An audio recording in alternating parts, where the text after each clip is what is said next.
रोई रोई कहेली बाझिनिया के सुनाए जितिया मैया हो।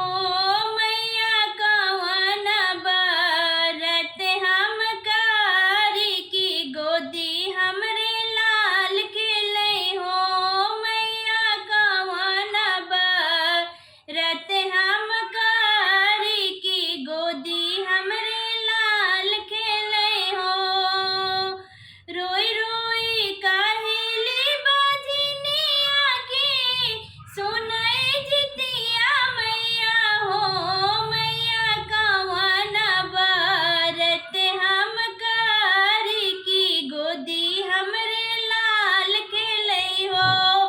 मैया कवन बरत हम कारी की गोदी हमरे लाल खेले हो। सब सखी लाल खिलावे त लाल ना दुलारे ले हो। सब सखी लाल खिलावे त लाल ना दुलारे ले हो।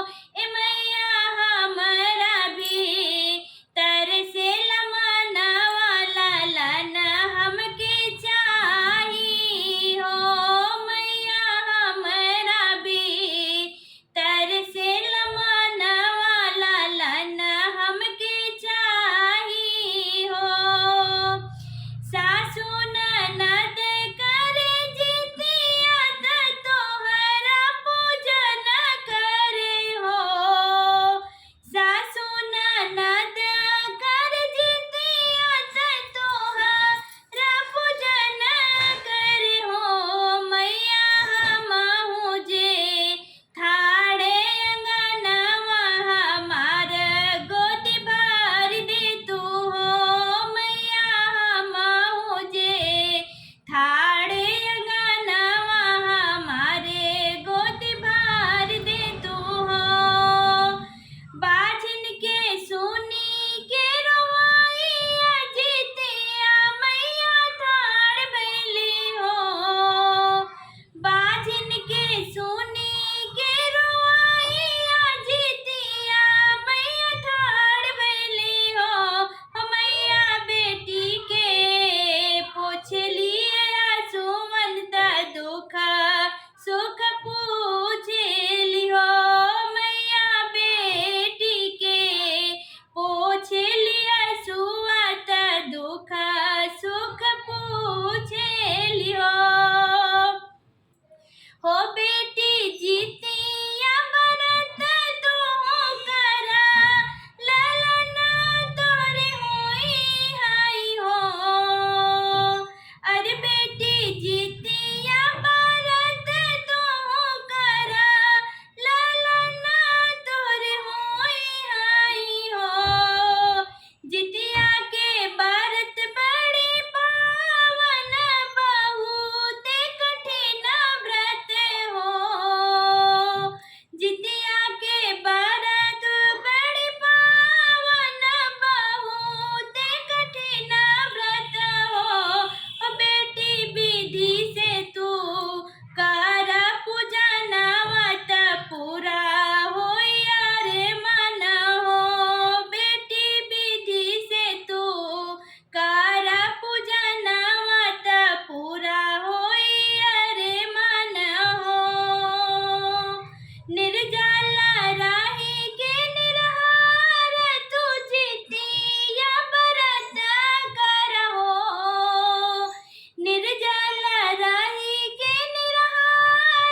हमर लाल